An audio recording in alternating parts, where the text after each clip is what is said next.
fix to start kicking ass, just like it said at the beginning of the program. Man of the hour, tower of tower, too sweet to be sour. Sending your ass on the jabroni jet to the other side of the territory, brother. The Alabama Hammer. Nightmares are the best part of my day. The goods from the wood. Hot damn.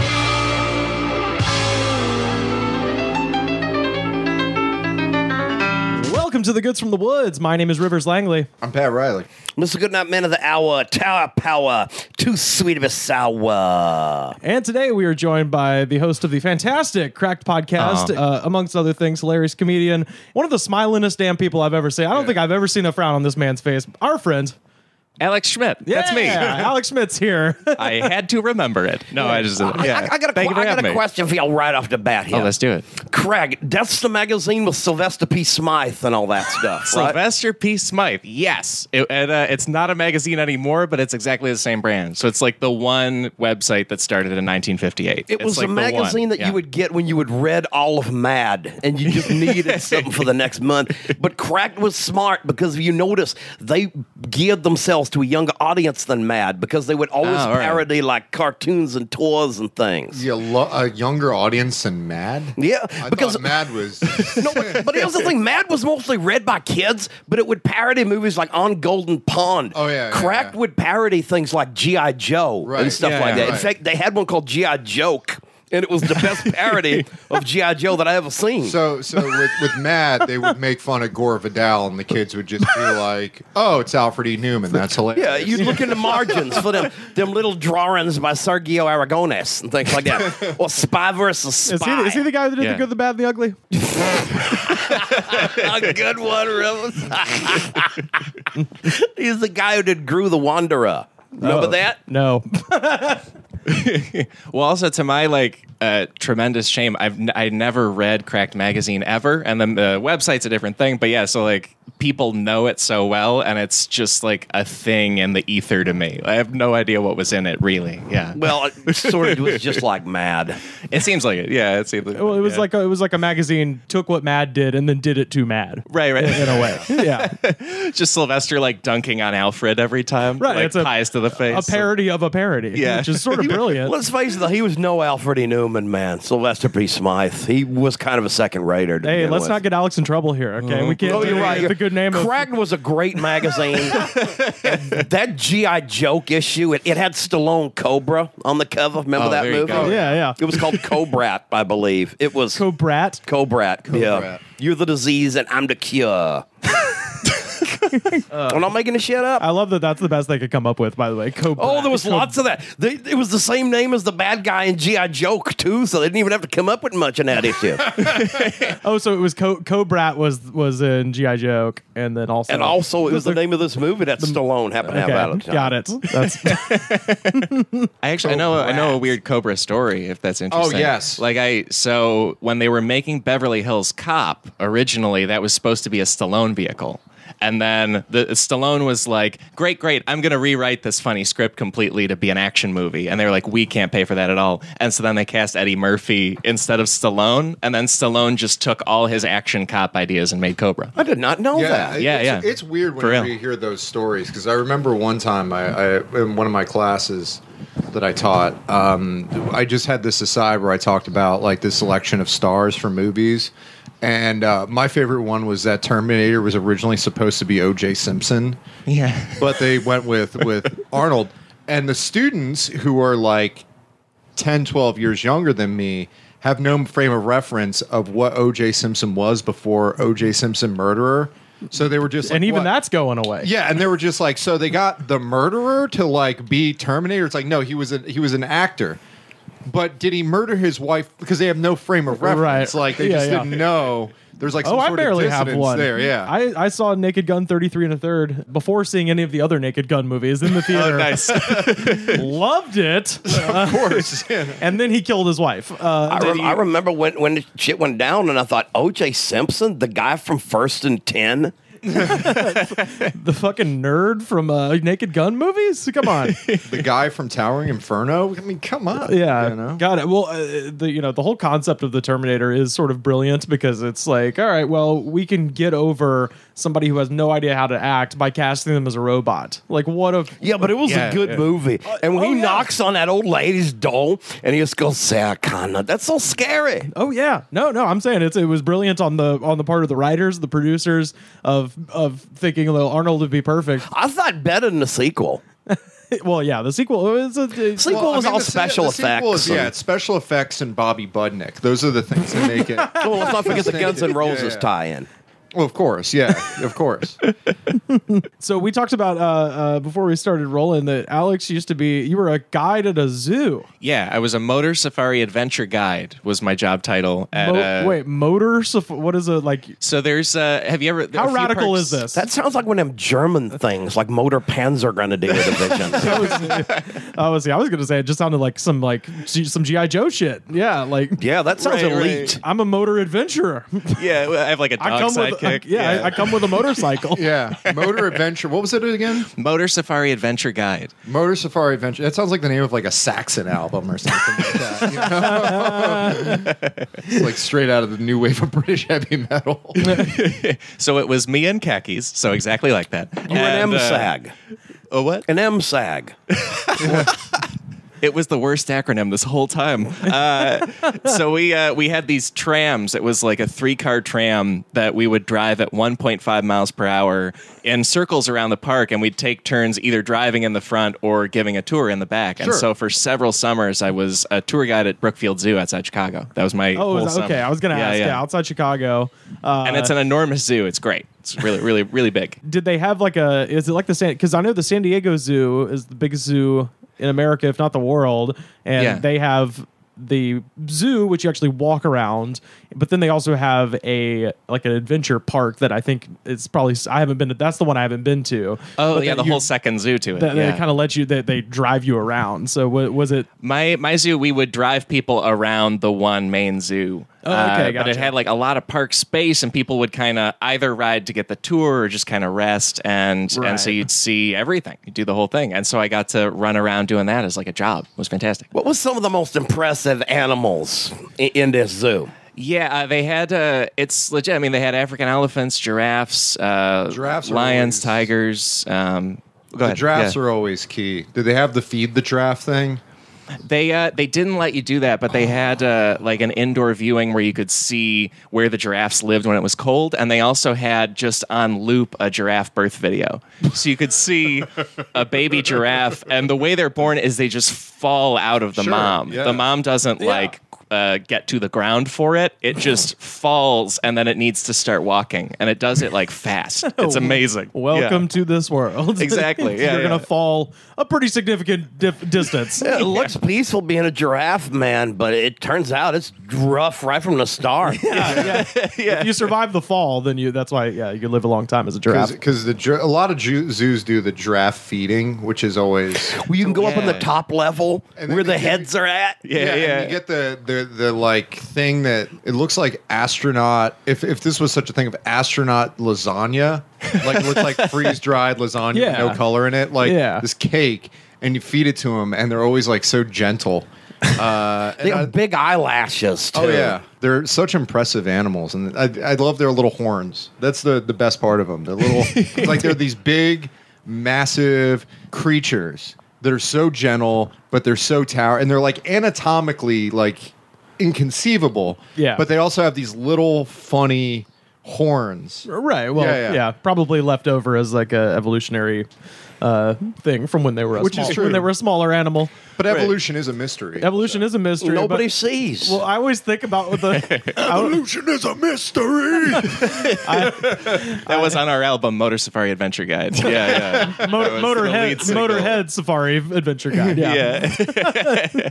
But I always think with the giraffe, at some point there was just a evolutionary race between the trees and the African savanna and the giraffe of like the trees would get taller so the giraffe's neck would get longer. Like These trees were just living to spite But here's giraffes. the thing with giraffes. It's not just the long legs and long neck. There's that prehensile lip and the tongue, and too. the tongue, yeah. It's crazy, yeah. Because I have at other zoos, I have gotten to do that giraffe feeding thing. And if you go to the zoo out in Palm Desert, out here, living desert. Yeah, Yeah. that place rules. It's better than the dead desert by a mile. That's the Salton Sea. I've been there too. yeah. But they have like 18-inch long purple tongues, and they will, when you hold out at the one I did, it was like lettuce and carrots and stuff, and they reach for it and they just wrap around basically your hand to like get it out of it. Right. And so you feel this like crazy tongue as they do it. And then also if you hold the food like a little bit away from them, not to be mean or something, but like one baby one tried to reach through the fence, and so just all of its lips and tongue were doing this crazy like constant grasping thing through the fence. It was That's funny. amazing. Yeah. God. You think if they continue to those tongues are evolve. crazy because they're supposed to withstand like the thorns on the trees. Yeah. So they're like thick. They're just like a muscle. Yeah. You know. Well, wait, dude, you figured the upper lip thing, right?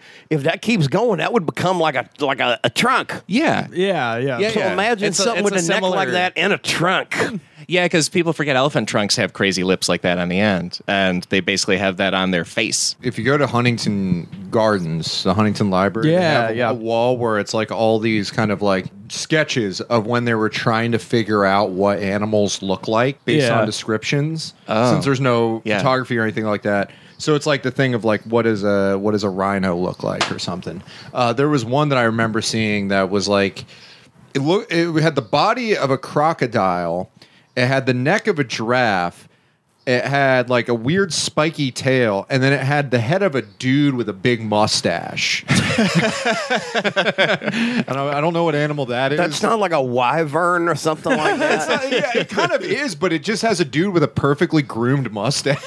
Well, somewhere there's an animal barber that can help solve this. He was mystery. like, it was just like this weird, messed up. It's the Dr. Watsagon. Yeah, it's like some like Dr. Seuss like Foo-Foo the chimera. Snoo. It's like a Foo-Foo the Snoo looking thing, but it has like Blackjack Mulligan for a head. You know? What if it just also has a crazy tongue, and that's how it arranges the mustache? Yeah. Just like, Groom just- itself. Yeah. That's better than the Floby, man. Cutting your own hair with your tongue.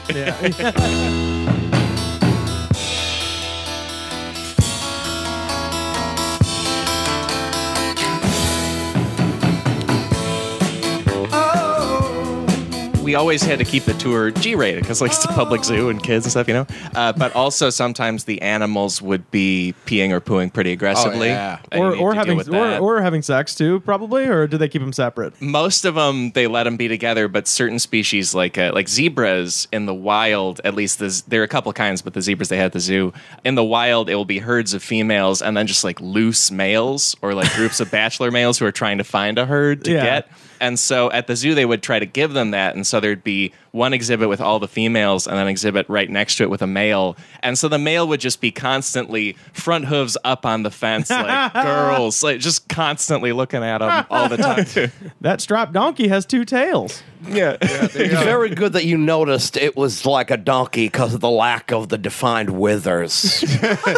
My buddy Duke told me this story. That's the name of this episode. Defined. What lack of defined Lack of withers? defined withers. My buddy Duke went to the Atlanta Zoo growing up, and it was back when Willie B was still alive. Oh, R.I.P. Willie B. Yeah, Willie B, who was like Who's Willie B? Lowland gorilla. a giant silverback lowland gorilla named after William B. Hartsfield, the mayor of Atlanta when he was. Oh, cool. He was the mayor, I think, The when airport guy. when it was. Airport Yeah, guy. the airport the other guy. one. There's Maynard Jackson and there's William Hartsfield. So William Hartsfield. I know if William Hartsfield was alive and they were like, yeah, we're gonna name this gorilla after you, or if it was like he was dead and they were like, oh, we're gonna name a gorilla after the Your dead mayor. spirit has lived on in this great ape. Yeah. I know. What an insult being having a gorilla named after Well, you. Willie B was ginormous. Yeah. like there's a life-size statue of him, and he's like humongous. And they have a glass partition, so you walk up and you can see like at a lot of zoos where if they have gorillas, you walk up and you see the partition, and you see them in the kind of enclosure where it's like just green hills. Well, there were these. There was like a female gorilla standing in front, and then all the kids were in front, and Willie B just kind of like traipses over and just proceeds to like mate in front of these kids and just maintain. My Duke would always tell you, like, he maintained eye contact with all these kids while he was just like, "Yep, I'm named after the mayor." Now you're learning something. I'm gonna learn you something. So good thing that ape weren't the mayor too. There'll be some serious scandals in Ape Town, man. Oh yeah, absolutely. Do they still have the ghost gator? The ghost. I don't think the ghost gator is alive anymore. So it's just a ghost now. It's the real ghost gator. Yeah. He's up in alligator heaven with Gomek. So Gomek. And that gator that exploded himself by eating a python. Or did the python explode himself by eating a gator? I think it was that one actually. The gator that got in my neighbor's pool growing up. That one's up there too. No, there was a thing on. They had a special on it. This is how what an important, horrifying Everglades tableau this was. They ran a special, like an hour-long special, on the physiology of how it was possible that an invasive python in the Everglades killed and then began to swallow an entire American alligator, got halfway through, and then the python just exploded. So scientists came upon, what I could really only imagine is like an exploded ass snake. Right, yeah. That's the only way you can describe it. Yeah, well, right. No, in my head it's probably how, a pipe bomb looks after it goes off. Just, a long, cylindrical hole, and then it's sort of blown out in the middle, and then there's also just a dead alligator in the middle of the wreck. I haven't gross, Rivers. I haven't seen the movie Annihilation yet, but I'm just imagining it's that. Like, just like exploded animals in the Everglades. I mean, it's not far off. That was a great movie, by the way. Did you all remember so this was back when like cable reality shows were like, they were trying to figure out, they were experimenting to see in which way of depravity they wanted to go into. Can Screech beat this bear? Yeah. Or they were like, they were going for like, just like, okay, the class-based, the social class-based freaks, the socioeconomic freaks, the physical freaks, making money freaks, like your Pawn Stars and your Storage Wars and stuff like that. Flip this house. Yeah, Trick My Truck's always the best one. But the only good reality show. Yeah, it was. They had one, so it was after like Man versus Beast. You remember that thing on Fox? Oh, where they like compete in sports? That one? Yeah. Where they had like the sumo wrestler like doing the tug of war with the orangutan. I forgot that was a TV show. And you got to see a sumo wrestler get launched into a mud pit while he's wearing a Miyashi. Real weird. It was like the 100 little people pulling the plane versus the one elephant pulling the plane. Yeah, I think didn't they have like a sprinter go against a cheetah? Yeah, Justin and then they had like, didn't the 13th Amendment abrogate that whole 100 little people for elephant thing? So they decided to figure out like, okay, the animal-based reality shows. The plane. Yeah. The plane. I know Tattoo. Pull harder. The elephant is winning. My fantasy is you'll pull this goddamn plane. Ted Lang is on the plane. We have to get him in. But they had one where it was like this dude wearing a special suit that was going to be eaten by an anaconda. It was called Eaten Alive. Hold on, was the suit going to be eaten by him? Was it called Eaten Alive, or was it called Hey Y'all Watch This? All right, if I was going to be on a show called Eaten Alive, there would be no snakes involved whatsoever. Yeah, well, no, this guy had this special designed suit that apparently, after rigorous testing, he made this in his garage, right? Yeah, totally. So this garage is covered in exploded snake. He patented it through those invention services they like advertised during Montel. Yeah, with the caveman making the wheel on the logo. Yeah, Do you have a snake-proof suit? So they had it's got so many uses. No, you can look this up. This guy's just like, I got this snake-proof suit, and I'm going to get eaten whole by an anaconda or like you can't wear it with snakeskin boots, like a giant reticulated python or something like that. And he was going to have a GoPro attached to his head. It was gonna be so he's going to be like one of them colonoscopy cameras for a snake. Reverse, no. No. Was this guy from Florida, Pat? Oh, of course. Probably. I don't have my headphones on, so I don't know what's happening. I'm into the snake. This is an incredibly bad idea. I feel like a very, very claustrophobic Pinocchio. The new adventures of Bayou Billy. Is he talking to some kind of like mission control or something? Yeah. It sounds like he's very far away. Ground control. How do we know that's the real inside of a snake? No, he's not in the snake. So he doesn't actually go Yeah, in the no, snake. because it's a ridiculous concept. We'll put this up on our Twitter. Yeah. We're at the Goods Pod. Because all the animal rights people were like, and rightfully so, were like, yes, this is inane. Leave the snake alone. Leave the snake. Oh, this is a defenseless creature, right? That doesn't know any better. Even though it's like 23 feet long. This is a miracle of evolution. Yeah. So what's he trying to do? Get his head up in the snake's ass? He's trying to get all up, like the snake to swallow him whole. And then he wants to be shit out by it? Yes. That's just dumb. Yeah. How is he going to breathe? You get a tube down the snake? He has the snake suit. So wait, the suit... The snake suit has a breathing apparatus? This is insanity. So the suit stops him... I suppose there's being digested. Well, no, but the more important thing and the pressing issue... So this is like a big kidney stone for the snake. This guy looks like Joe Rogan's dad. Not the guy in that snake suit. The big problem is the snake doesn't he doesn't eat you alive. He asphyxiates you first. Yeah. So does the suit prevent that as well? But also it's like... Hope he didn't think of that one, did he? Yeah, he's like, oh shit, my lungs are collapsing. And also it's like when a snake poos... A snake doesn't like just poo out a skeleton. Yeah. Right? It poos out like a bag of bone, like almost like an owl pellet sort of thing. Yeah, but it's like big. Right. It doesn't poo out a whole rat that was like, woo, you know, like, Yeah, changed. break. Yeah. Do not go in there. But this show was like, it ended up being like an Al Capone's vault sort of like failure.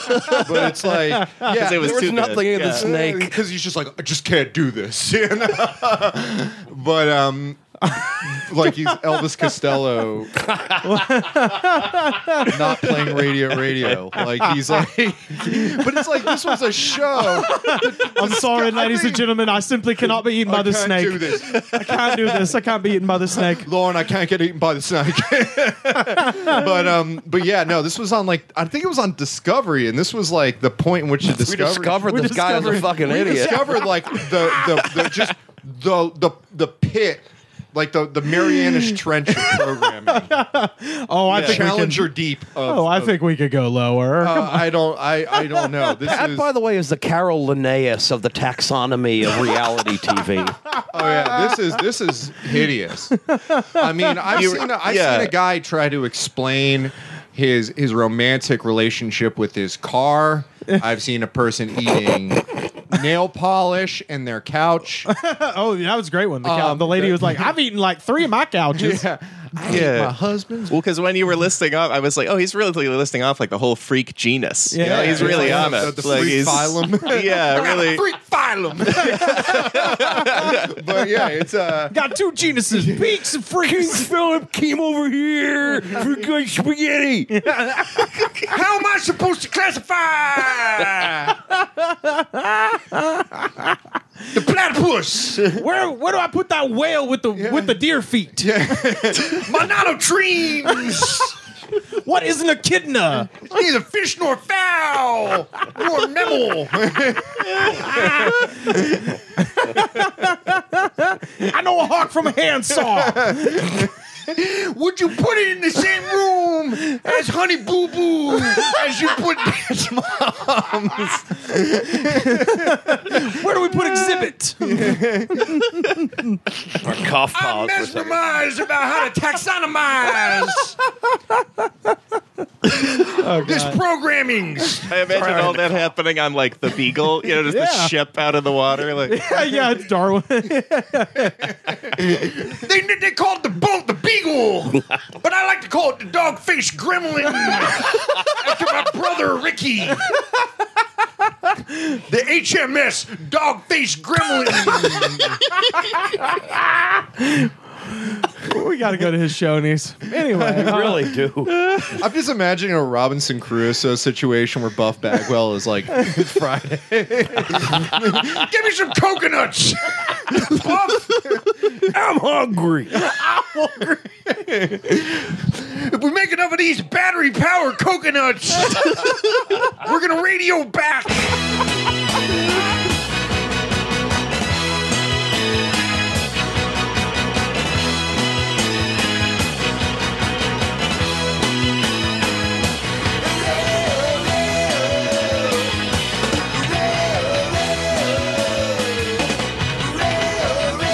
did they have a reptile house? They did. It just sounds nasty. They did. The Reptile House was like the oldest. So this zoo, it was founded like turn of the century by a lady. Her name was Edith Rockefeller McCormick because she was related to the very, very rich McCormick family and the Rockefellers. With at that the kind same of name, time. that name just bleeds money. Yeah. Is she the cinnamon lady? Yeah, it's Cinnamon like girl. that. And there's she is the actual cinnamon girl. That's what and that there's like song's about. McCormick Place in Chicago. They're like a Right. very, very rich family. Yeah. And so she visited the like Berlin Zoo in the late 1800s and was like, we should have a park style zoo like this. And then one of the first buildings they built was a reptile house. So it had this like crazy, very old school science mural at the main room of it nice. of like all of natural history with like dinosaurs leading into wow. today. And it was like very, very old science style. And then a lot of small exhibits of reptiles. Oh, Yeah. the outdated prehistoric murals is the best stuff there is. Yeah. I'm a firm opinion they should not update zoos and science museums because the outdated stuff is more fun than the current stuff. Yeah. Right. Or they should at least have like a A sign that says, we know this isn't right, but look how fucking better. cool it is. Yeah, look at how much better it was when Brontosaurus sat in the water and ate plants and things like that. And Chicago has like a lot of older zoos and museums like that. Like the Field Museum in Chicago Is outstanding, yeah. is fantastic, and it has like a lot of very new exhibits and a lot of brand new stuff. And then also it has like a lot of those old school just cases of taxidermy where it's Yeah. like Oh, yeah, animals yeah. that were just shot and stuffed to be put in a museum specifically. And it's like, oh yeah, this is the history of museums. Really yeah. cool. Yeah, no, I mean, it's like the Natural History Museum in L.A. Like, the bird room is about the freakiest thing you've ever gone into. Like, the bird taxidermy room. Because it's just like a series of glass cases. It's a whole, like, almost like the walls are just all glass cases. And they're just filled with bird taxidermy. Yeah. And it's freaky. Yeah. You know? Well, the museums, they started out, there were cabinets of curiosity. Yeah. Like that. Yeah, absolutely. I mean, it was like a mixture of low culture and high culture, right? It was like it's almost like if they married the Met and Ripley's Believe It or Not, Yeah. kind of. Well, I mean, that's like until the that was- Boston Brahmins took control. But the thing with in its own way, kind of like maintain a their zoo, cultural though. hegemony. True, but even like a zoo, though, they do kind of operate like on that level even today. Because the kiddies go and they like it, but you can go as an adult and see adult things like which animals are packing the most and things like that. What was your favorite animal in the zoo? I learned what my favorite animal was by doing tours because every time I would go around, I would still think the African elephants were cool. Like every time, because I great. did hundreds of laps of the place, and every time I saw they had 2 female African elephants, and I'd be like, oh my god, in my head every time. Yeah, they're great and they're low key extremely dangerous. That's Mesmerizing. that's my favorite thing about an elephant is you look at it, you're like, oh, they're so peaceful, and then if one gets scared, you die. Hannibal used these things for war. You understand? They ain't sitsy animals. Like, because I heard a story that it might be apocryphal, but there was because they had females, but male elephants are much harder to keep because they're a lot more emotional, and they also go through this thing called must. Oh, that's when they get super horny and they turn green and they drip. Exactly. Yeah, there's like I'm sorry, what? they get this like black gunk that comes out of from under their toenails and just spills out of it because they're in this like heat that they just can't Kind of like handle. remember when the Ultimate Warrior and Papa Shango had they get so horny they just drip with gunk. I know how they feel because sometimes you go out in the summer and the girls ain't wearing much. You feel the same way, man, like them elephants. Yeah, you're so randy, and then you're cutting a promo with Mean Gene, and gunk is coming at it. No, thank God that's over. And then you end up throwing up on Tony Gurria. About 3 wrestlers. So they three didn't. listeners are going to get that Tony Greer. So they didn't keep around the male elephants. They just had females, or did they bring in? Well, in the modern day they have female elephants, and like they were looking for, if we can find a breeding program, we'll get a male, but we haven't, Right. But in the older days they had males, and apparently in like the early 20th century there were just a lot less rules, and so what they did is they had a male elephant, and they would take it out of the exhibit to do parades from time to time. Oh, God. Even though it's not like trained, it's a zoo animal. They're trained well. And so they would take it out for parades occasionally, and that went fine. But then at some point they started to have rules, and they were like, we need to keep the male elephant in the exhibit. Yeah. And this story may or may not be true, is that the male elephants are very intelligent, and so it just realized that, it's around parade time, and I still haven't been taken out. And then it was so angry about it that it ripped the gate off the exhibit. Oh, God, in anger about not getting to go out anymore. And no one was harmed, I guess, but it's this possibly made up story is crazy. Well, have you ever seen that? They used to. It was. What the tank chase is to police chase videos, this is to animal rampage videos. There's an elephant loose on the streets of Honolulu. Have you ever seen this tape? Oh, no, I haven't seen that at all. It's do you know what I'm talking about? No, but it sounds wonderful. This is so. It was like a circus, right? It was a circus like elephant. Fault. Yeah, yeah, of course. So one Did of the elephant fly over first class? one of my favorite professors I've ever had, and he just recently retired. So big shout out to Mike Patton down there at the University of Montevallo. Yeah, not Mr. Bungle Mike Patton, but Emeritus. Emeritus Bungle, Dr. Bungle, Mike Patton. No, he was my modern philosophy professor, and he was just like, you know what? I have almost no claim to fame except that I am in the elephant rampage video. He was living. I'm the really flat guy. They I was scraped me up with a spatula.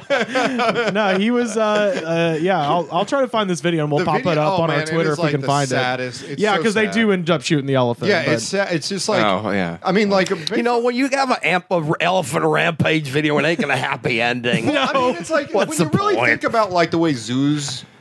And arguably some people are anti-zoo now.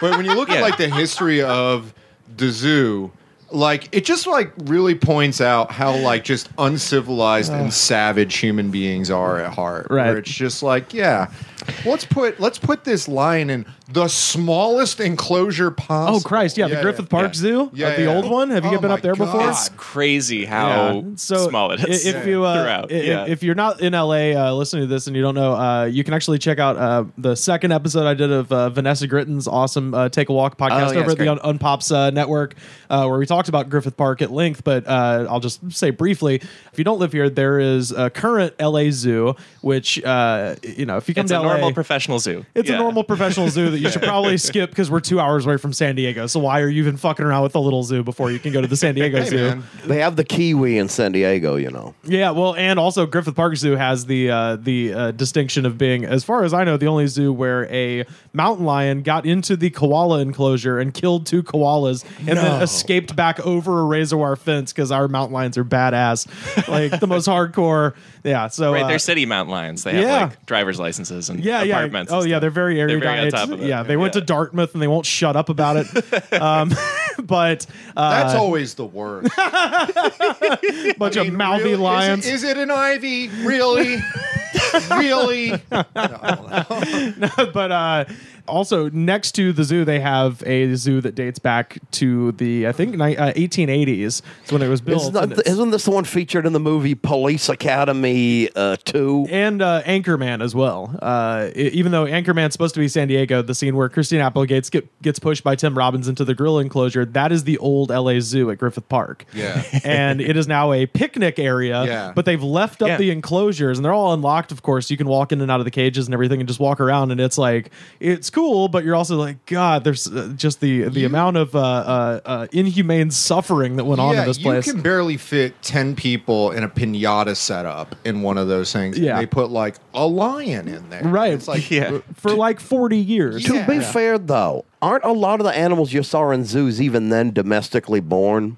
Some of them, yeah. Yeah, some of them are But come it from other doesn't zoos. matter. But yeah, it's Right. But I mean, the domestic ones, though, like from what I understood, some of the ones when they're born in captivity, it's like they're a domestic animal or something, or a lot of them ain't fit to live in the wild. Then Yeah, it like varies species to species and keeper to keeper, but there's a lot of approaches on that. Yeah, and that's like low key. The point of zoos is there's a group called like the Association of Zoos and Aquariums, and they just do all kinds of breeding programs and keep crazy family trees of every animal, and it's a whole thing. Yeah. So it's not necessarily taking animals out of the wild necessarily. It's like Well, they also a lot of zoo animals they do. It's called enrichment programs, and so what they do is basically put food inside a puzzle, and so they're trying to encourage it to have natural skills by like getting it out of a puzzle kind of thing. My favorite is, and this has been established on the Hey, show. Hippo, play Final Fantasy VII. Yeah. Play Legend of Zelda. Yeah, the dumb hippo could just run across the top of Mario really easy. Yeah, he just smashed all the figured it bricks. out. play Punch Out. Hey, wait a minute! I'm offended by this game. They say. But it's like, I keep my pants up. But What? You just hit us in the stomach and we go down. yeah, I'm a hippo. I'm mean. Yeah. I could take Great Tiger any day. Oh yeah. This guy, Soda Popinski, he's got cirrhosis. I can take him. I'm a hippo. But no, the my favorite animals have been established on the show. One of my favorite animals is red panda, cutest animal. Oh yeah, on that's a good pick. planet. It's a good pick. Yeah. On the planet, the Yeah. cutest. And my favorite thing that a lot of zoos do is they wrap up the food in little like boxes, like packet. They look like Christmas presents. Yeah, and they yeah. undo the Christmas present. They unwrap the Christmas present and they get the apple slices in there, and what have you. And yeah, that's Like so cute. fully like a Christmas present, like Yeah, wrapping yeah. paper and everything. Like it's a So whole that is bit. sort of like It's a great. video game. It looks like a power up or something. yeah, where they're unwrapping the present. And it's Yeah, just like when you're playing like Final Fight or one of them games, you're in a street fight, you knock over garbage can, there's a roast turkey or something. Yeah. Yeah. Except you're an adorable red panda, and your mission is to be cute and sleep So- 18 hours a day. What do they eat now? Just bamboo? No, they eat like usually in zoos. I think they eat like apple slices and grapes. Things like various fruits and stuff. Because like red pandas, they're taxonomically a carnivore, right? So they're in the carnivore group, and if you look at their teeth, they have like the teeth of a carnivorous. Like they look like cats basically, and they're in the same. They're sort of fox-like almost. Yeah, they're in the They're same. like a fox, raccoon, cat. They're in the Yeah, same yeah. group as weasels. Yeah. Mustelids. And so, but they adapted to eat bamboo.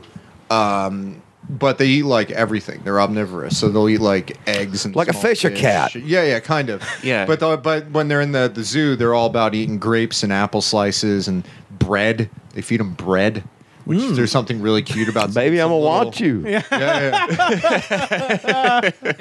Yeah. One fun move to do at a zoo too is if like there's a keeper around asking a question or anything, find out what treats an animal likes, because Yeah. also just zookeepers will know weird stuff that animals like. Like my parents as a Christmas present will regularly adopt the Sloth Bears at Brookfield for me, and it turns out Sloth Bears. Wait, sloth? What's a sloth? Is that a bear And also, or a sloth? so they're amazing animals. They are from like the Indian subcontinent, and they're full-on bears. But they're bears with really, really long claws that like to hang from trees and climb trees, and then also have. So they're bears that are all about fun, is what you're saying. Yeah. Well, it sounds like a koala almost. They're mostly vegetarian and also eat a lot of insects and have a like almost anteater style tongue. Oh, And Whoa. they're adorable, but it looks like a bear. Like it looks like a Wow, full-on bear. we'll put this on our Twitter. We're at the Look, Goods Pod. a fuzzy fun bear. yeah, it looks like a chow, like a chow. Chow bear. This one has like Cocker Spaniel ears. Look at that. Yeah, it's like about the size of an American black bear, and so also just support them. But it turns so like we adopt the sloth bear, and they send you a letter about how it's doing, right? And they say like we got it among other foods its favorite treat, which is a bucket of corn syrup. It just loves having an entire bucket. And A that's bear after thrilling my to own me. heart. I love it. Yeah, and like it doesn't hurt them or anything. They need like a lot of nutrients and sugar and stuff, and so like you get to find that out about little cool face. sloth bears. Oh, look at it. Climbing the tree. Yeah, because their exhibit is like mostly trees. They just love to climb and be on top of stuff. Yeah. We're just looking man. at awesome bears. Now we're It's just great. looking at bear pictures. Yeah. So look at bears, they have all these strange ecological niches like that. Yeah, because you would think most bears are eating like deer or something, but this one's like mostly vegetables, mostly bugs, and then a little bit of meat here and there. Right. Speaking of Griffith Park, I did pull up some of this research I did for that Take a Walk episode. I did just want to share this. There was a polar bear when it first opened. By the way, there was a polar bear named Ivan the Terrible that they then had to remove because it ate the other two polar bears. Well, didn't Ivan the Terrible kill his offspring too? I think that, yeah. So next time, name them after somebody more benevolent. Right, name 'em, It's the naming. Albert Schweitzer or something. The bear opens a hospital.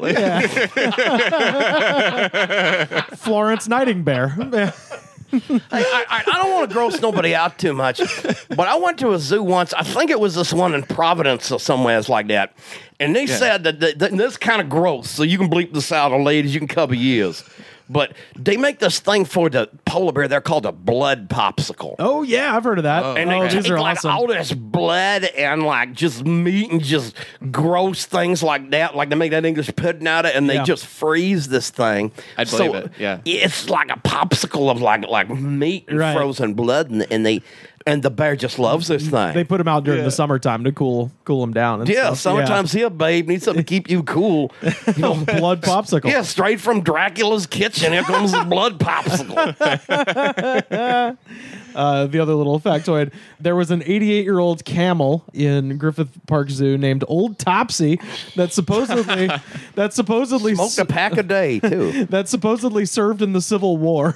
Oh, no. Yeah, so there was amazing. There was that Is he still alive? No, this was in like the late 1800s. I was going to say, because I don't think camels live like that, but there might be a tortoise that served in the Civil War that's still alive on the Galapagos Islands or something.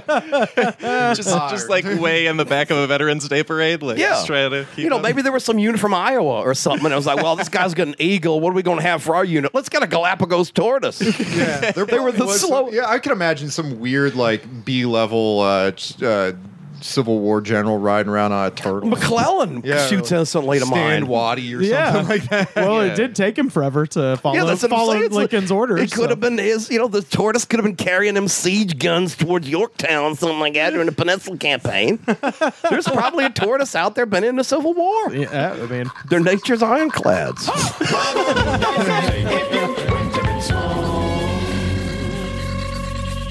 I hooked you up and made you super your bone.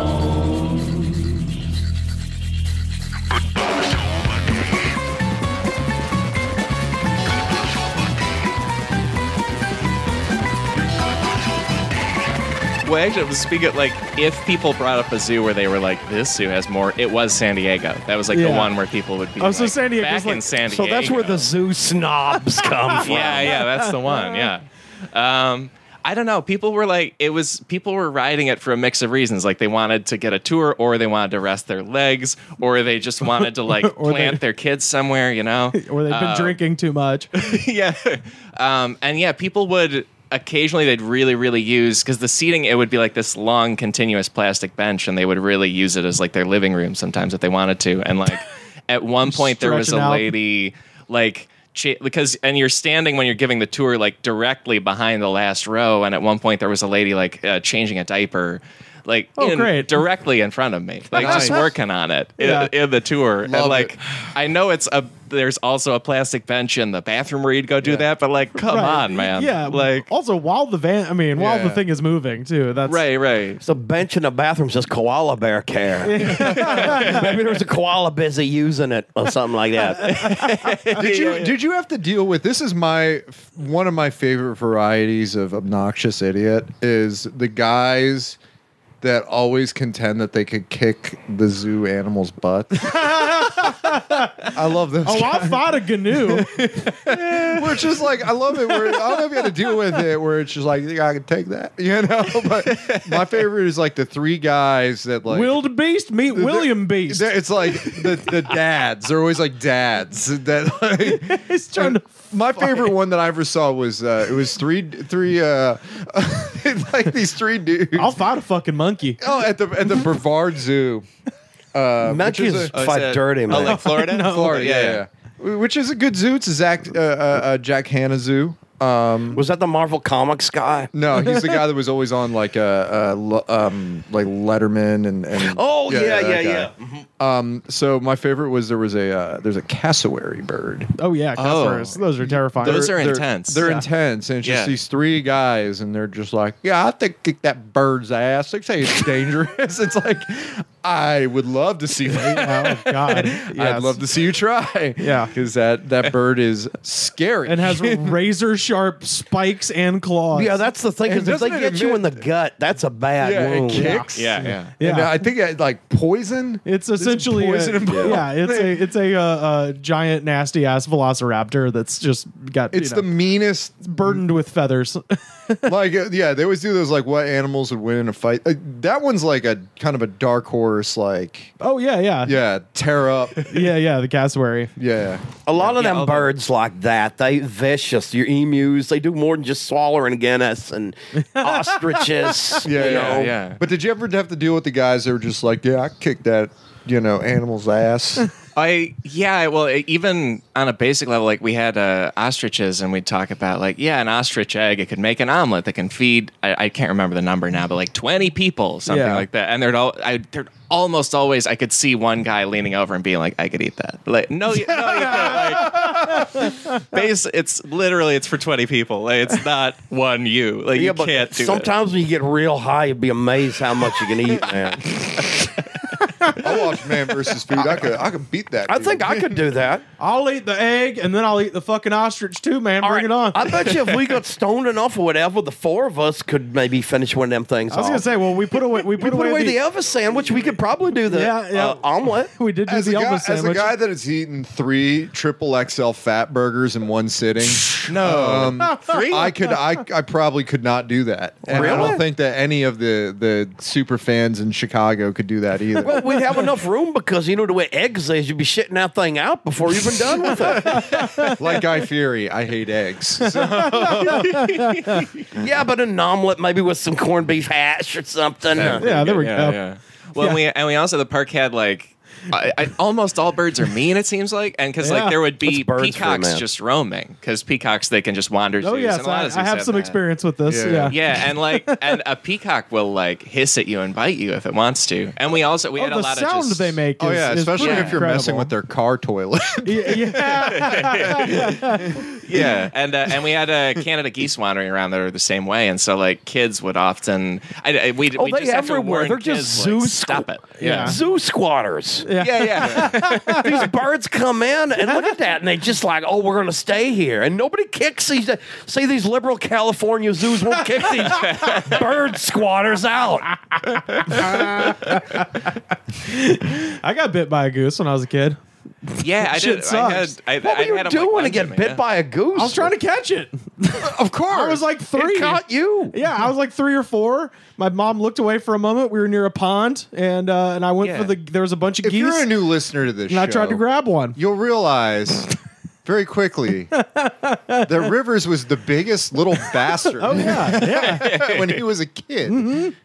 Apparently, it was a fast one, dude. He's just on that goose like that. No, the goose stood his ground. Like I was like, I'm gonna get this goose, and then it just bit my arm. You know when they stand on their ground, that's the warning not to come closer. Hey, well, I didn't touch that stove subtlety. twice. Good thing you didn't go for the skunk. I don't fuck with gooses no more. I'd stay away from them gooses. How bad did it hurt? Really bad. Yeah. It snipped my arm. It didn't break the They're skin, mean. but it fucking hurt. And then it flapped its wings, and of course I was like 3 or 4, so it was like much larger than me. Like it like flapped its wings and shit and just made itself huge. And Yeah. I fell over my own foot like trying to run, and I was just like crawling away from this goose, just like, Mom! River's encounter with a goose ended in failure. I got chased by a flock of geese when I was 5 because I had the bag of bread. Oh yeah. Yeah. You were carrying. Yeah. I was carrying, and they were just like, "Oh, we're bigger than this thing." Where was that? This was in like, I think it was visiting my aunt and uncle. They were in Arizona. Oh, okay, gotcha. Yeah, so Yeah. these Mine was at the Alabama These- Shakespeare Festival. vicious A lot of geese Sedona at that. geese. yeah. You know how vicious geese get in Sedona. Yeah. Well, they've been drinking the wine. Yeah, and there's 12 vortexes. Yeah, and they just are just fueled by amethyst crystals. And just ready to eat a 5-year-old and the bread he's carrying. You know. Well, and they're Canada's way of menacing the world. Like they're just messing with every state. You know. Yeah. Like You think they'd bring us some Cheesies next year? Oh boy! Oh, we got Cheesies coming up in our future on the horizon. I mailed my Cheesies back to. We didn't even talk about Cheesies. You been to Canada? I've been to Canada. I know you guys just went to like the Yukon. We went to the Yukon. Yeah. We got real into this snack they got over there. They're the densest damn cheese doodles you've ever seen in your life. Sounds great. They're called Cheesies, Good. and you pick up a bag and they have a weight to them. Like they have a heft. Yeah, like it's wild. And oh yeah, because regular ones are air. So yeah, like, that's amazing. It's like a Canadian Cheeto, but it's like baby. made with like some kind of real Canadian cheese. made with it real claims. Canadian cheddar is what it says on the bag, and they're thick. Right. And like poutine off the shelf. yeah, Like, a little bit. And yeah. I got like 3 bags of those, and then because I was like, I have no self control, I sent them away from me. I physically put them in a box and sent them to Alabama, so I wouldn't eat them until next week when we go down there. Oh. So, yeah. I'm gonna eat them, but I wanted to delay that because I was like, if these are in California, if these are in the same state as me, they're getting it. I don't roll with Canadian snack foods ever since I ate those ketchup flavored potato chips. Oh, I loved those. Dude. Oh, they were great. Yeah, that's Canada and Britain. They just will flavor chips anyway. Like any idea you can think of. With the meat flavored. Japan has all kinds of odd flavors too, usually involving shrimp. Yeah. They have like shrimp cheese doodles and stuff. But I mean, in Britain, at least they have the good taste to have like paprika flavored potato chips. Well, that's crazy because paprika doesn't have a flavor. Really. No, it's like a smoked paprika. If it's a smoked paprika, Yeah, but I mean, that's make just it ketchup flavored chips. Y'all can just dip your chips in ketchup. Or you could just not eat ketchup. You know? I like ketchup. I liked them chips. Oh, my they were God. like having Yeah. ketchupy fries. Actually, I like the British prawn ones, which is kind of shrimp. Right, It's right. pretty good. Yeah. Never knew I needed that. So did anything get loose or like any kind of madness like that? Well, it's the kind of thing where like people assumed I was some kind of keeper a lot of the time, and like Right. I'm like I'm a tour guide. I don't know. yeah. Like the crew You ever was fought like that bird? Think I kicked you and me.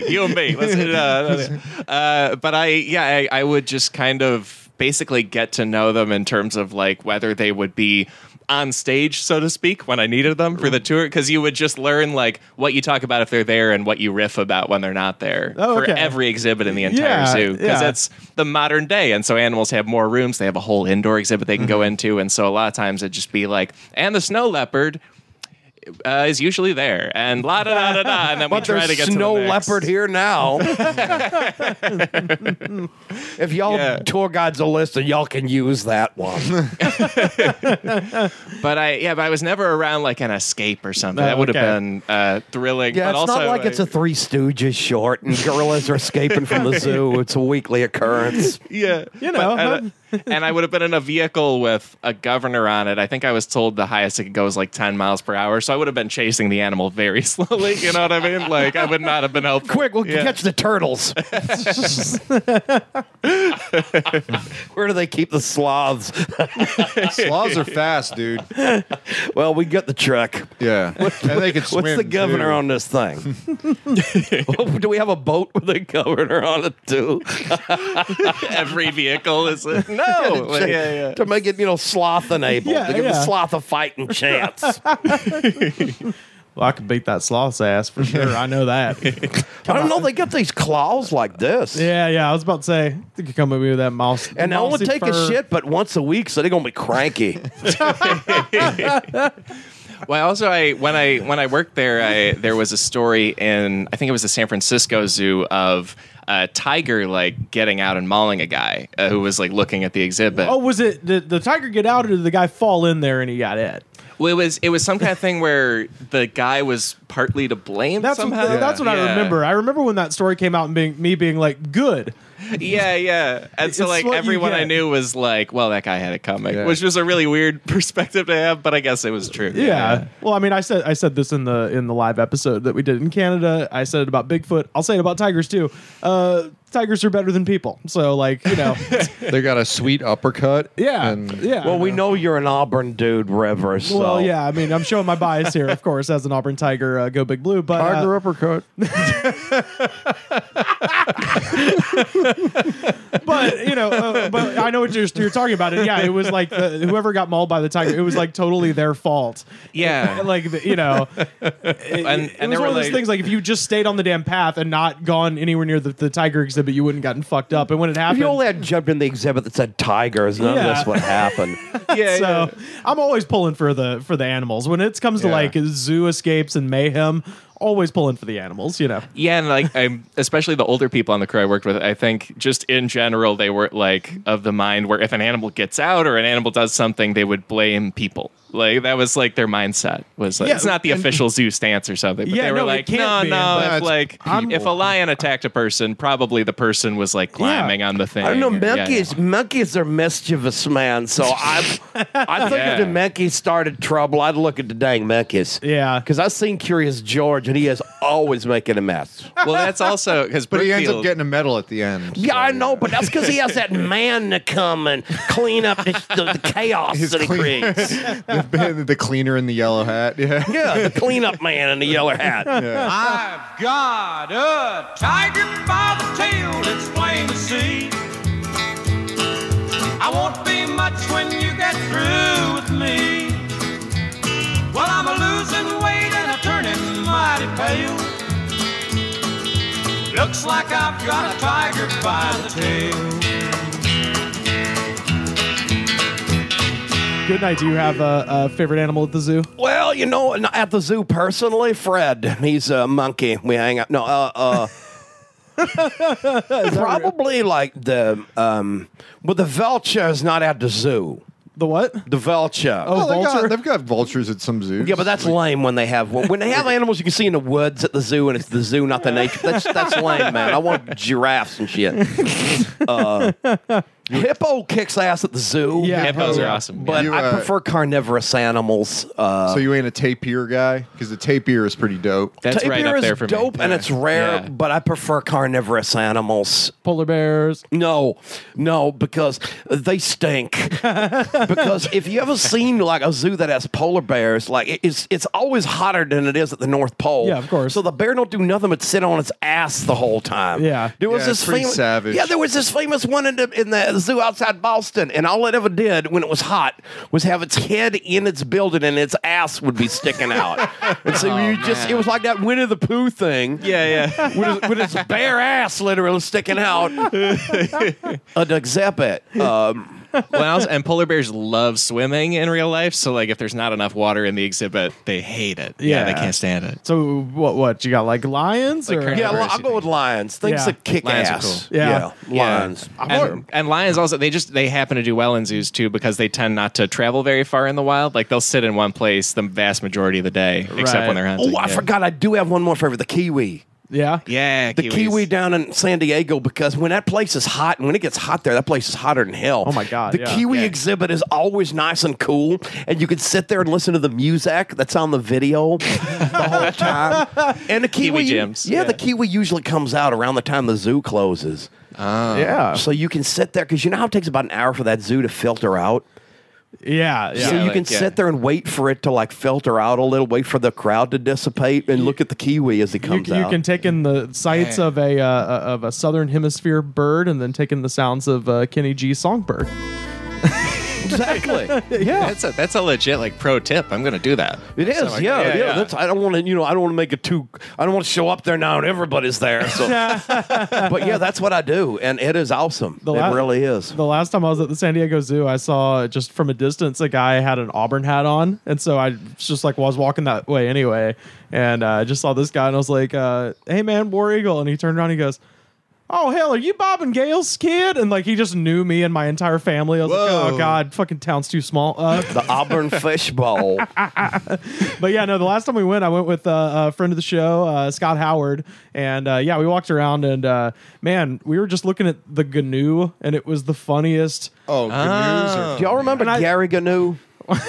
No, this is Gary Gnu. There was a show called The Great Space Coaster. It was a show with puppets and things that was on in the early 80s. It was a big kid show then. But the only thing anybody remembers from this show is there was this newscaster called Gary Gnu. Oh, shit. Yeah. And he would go, "No Gnus, there's good Gnus for Gary Gnu."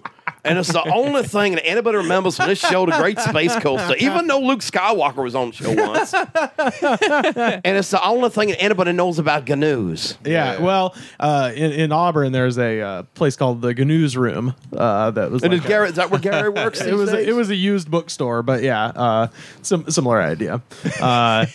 But yeah, no, the last time we were down there, yeah, we looked at GNUs, and for whatever reason, I think it's because if you've never been to the San Diego Zoo, it takes all day to see. If you actually want to legitimately see everything in the zoo, I think we looked at the Fitbit when it was all said and done. We had walked about 17 miles. Sure, yeah. And it took all day. And at the end of it, my brain was so fried from the heat and just from sensory overload. Rivers, you bring up a good point. If anybody listening has never been to the San Diego Zoo, it is the most interesting way to get heat stroke. Since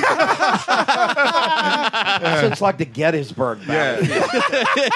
And you can't. And I mean, you're just drinking those $8 Sprites, and you still in the sun a mile to see like the camels or whatever. Yeah. That's why you have to duck in and see the kiwi. Yeah. Right. It is stop hallucinating. Balls. Oh yeah, there's like that baton death march at the end where it's the bear.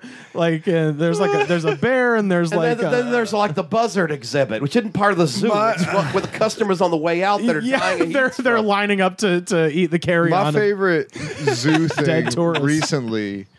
I was in Paris, and they have the zoo. Yeah. And when you walk by, you see the ads for like, these are the greatest hits animals, and they have like, all the animals, and one of them is Le Pandarou, the red panda. Yeah. And I was like, I want to go in there because I want to see the red panda. And it was 13 euros, and it was like, that's a little bit rich to just see one animal. Yeah. But if you walk through the park, the one animal you can see is the red panda. Yeah. And they just have it so that there's the fence of the zoo, and there's the red panda up in the... Oh, so the red panda is the pretty girl they put in the window at the strip club. Yeah. And to bring you in. And the thing was that there was just all these people like crowded around, all these like, folks are just like, I walk by this red panda every day. And I'm just... And everybody's just geeking out about the red panda, and the red panda had a crow that this crow always comes in there, and I don't know if they're friends, or I don't know if the crow like antagonizes the red panda or something like that. But I had my red panda moment for free because French people have taste. Also, you can see the wallabies for free, and wallabies are A+. Wallabies are cool. Yeah. Sounds like a good free. Go to the Ghetto Paris Zoo. It's like better than Ghetto Disneyland. Yeah, you just for free, you just get the two of the best animals there. It hangs out with the French crow too. Do you think the French crow just goes beside the red pandas? Look at these bourgeois tourists. I am bird. When's the last time you were at a zoo? And does it still have this? I go a lot, actually. Yeah. I was going to ask if it still has the same magic, because like for me, it's like it's hard to eat at Chick-fil-A since I work there. No, me and my girlfriend go to a zoo every Thanksgiving because most zoos are also open every day of the year because they already have to take care of the animals every day. So why not just let guests in? And last one I was at was Santa Barbara, which is pretty good. Yeah, it's like not that large, but what's there is excellent. Oh, that's awesome. They have a couple Asian elephants. They also, it's deceased now, but they had, speaking of giraffes way back when, they had a giraffe with a bent neck. And so they still have like the skeleton of the top of the head and neck of this giraffe that was apparently completely healthy and like lived an adult life, but had a neck that just bends to the side. And so it would just walk around. Because it fell out of the womb onto the ground? Yeah, probably. That's almost definitely how. Yeah. But yeah, you can like see the Dizzy Gillespie's trumpet. Yeah. Just got bent on accident and became a signature. But Dizzy Gillespie never dropped his trumpet out of his junk. Not out of his, not out of his drunk, but out of its case, I think. But I still get a kick out of zoos even after working at one and everything. Yeah, it's great. Oh, that's fun. What's your favorite animal, Rivers? Because I think we know everybody else. Well, I was saying that I like the GNU is like the most recent one that I just got. Well, that's the one that I just got obsessed with most recently, having been to a zoo. Yeah. Overall, all-time favorite. I can watch apes forever. It's great. Because it is that connection to us genetically, because people are 98.6% chimpanzee, and if you just sit there and actually watch chimps, it's really freaky, because you're just watching you're like, oh, it's so damn close. I would say this. I hate them because of that. Really? Is it weird you out? No, Like an it's- uncanny is it- valley no, type thing? To me, it's like They look better in overalls than you do. First of all, I seen Lancelot Link, and I look better in overalls than he does. I look like Deputy Dog when I went overalls. Number two, it's like go big or go home, man. I want some animal. I want some like alligator, a hippo, or some, a lion, not like some hairy person. And this is what I don't like. They're a bunch of sissies now. Gorillas and things used to be, everybody was afraid of them, like they're going to kick your ass. Yeah. Now they show them when they're flinging shit, and they always have Jane Goodall there. And so, look at how gentle they are. I don't want a gentle animal. Yeah. I only respect animals that can kick my ass. I don't know. I've always liked Excuse me, if you watch the video of the chimpanzee peeing in its own mouth, you want to mess with that animal? Yeah, but don't That you animal's know- got nothing Wait to lose. a minute now. You said you know somebody at a party, Pat, who can pee in his own mouth, don't you? What? Don't you know somebody at a party who can pee in his own mouth? No. Oh, I'm sorry. That was John Fossil. That was not on purpose. I had that confused. That was Fossil. Never mind. I stand corrected. Sorry, monkeys. But yeah, I like apes and monkeys to a lesser extent, mainly because it's just kind of. But look, in Planet of the Apes, they're scientists and things, and they ride horses. And then you go to the zoo, and they're just the big ones. I find disappointing. The little ones that jump around and have tails. Yeah. They're kind of funny because they're like cats with ugly faces. Like lemurs. Tops. Yeah, like on Zaboomafoo. Yeah. Exactly. Boomafoo. I went to at Duke University. They have a lemur center, which is the biggest group of lemurs outside of Madagascar, and they have like they have like a scholarship program for lemurs. yeah, they play basketball. Yeah. They're there on scholarship. But it's famously where they got a ring-tailed lemur for Zaboomafoo. Like it was the home base of that lemur. You mean I wasn't a puppet? It was like cast from this Duke thing. Yeah. Wow, man. Wow. Have you seen their new show, Wild Kratts? No, I haven't actually seen their shows. I just know that's a thing. Oh, Yeah. okay. Yeah. Because I was going to point out, you know Robert Yasamura, right? Yeah. There's a bad guy on Wild Kratts who looks just like Robert Yasamura. A what? A bad guy on Wild Kratts. Gotcha. Is it an animal? No, it's a bad dude. His That's name a is bad like dude. Zach Varmatek or Yeah. something like that. It looks just like... Right. He's like a heel within You the world looked at of... the list over my shoulder. I'm going to ruin the fucking zoo. You get no time, zoo. Sounds like that.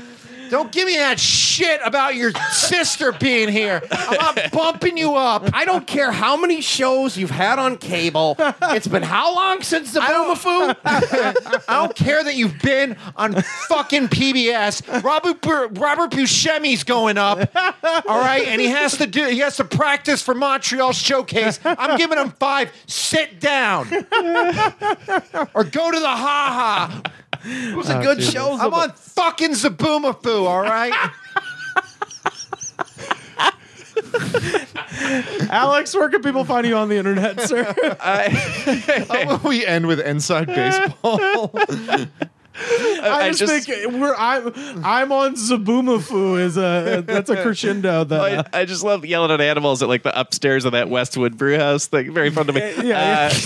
I'm at Alex Schmidt on Twitter and alexschmidt.com and on the Cracked Podcast. And this was an absolute blast. Thank you so much for having me. We'll have you back soon, man. This was awesome. Definitely check out the Cracked Podcast, and you guys still do it live from time to time, right? Second Saturdays at UCB Sunset. That's Did y'all have any stroke with the people at Cracked?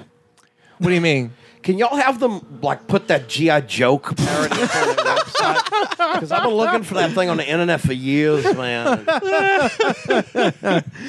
Definitely check out the Cracked Podcast over at the Earwolf Network, right? Earwolf, yes, sir. Wow. Airwolf, I remember that. It had Ernest Borg.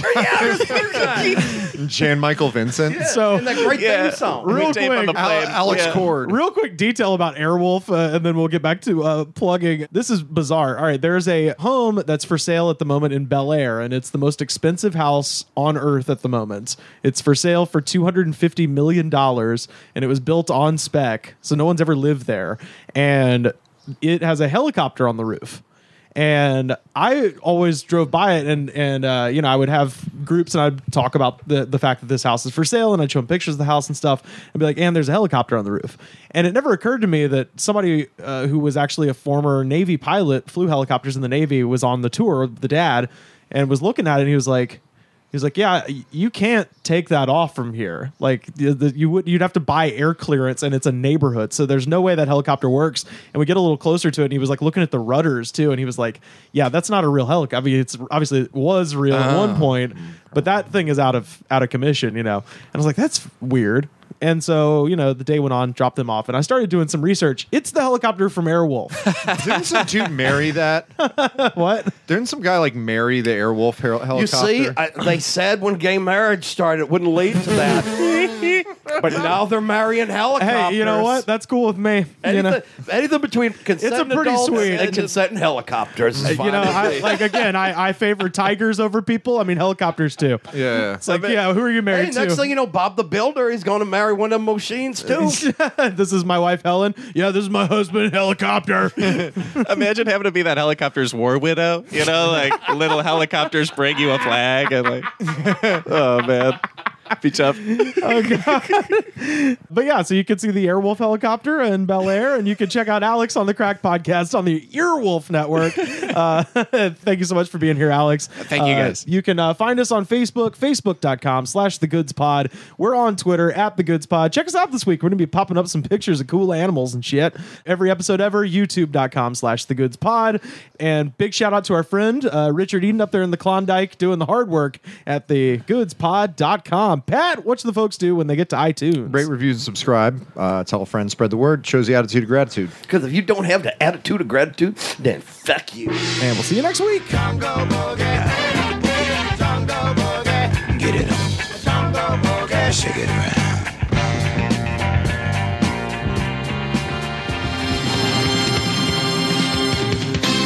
The Goods from the Woods was mixed, edited, and distributed by me, Rivers Langley. You can find the show on Twitter @TheGoodsPod. Our theme song was composed by DJ Smiles. Check him out on Twitter @DJ Smiles.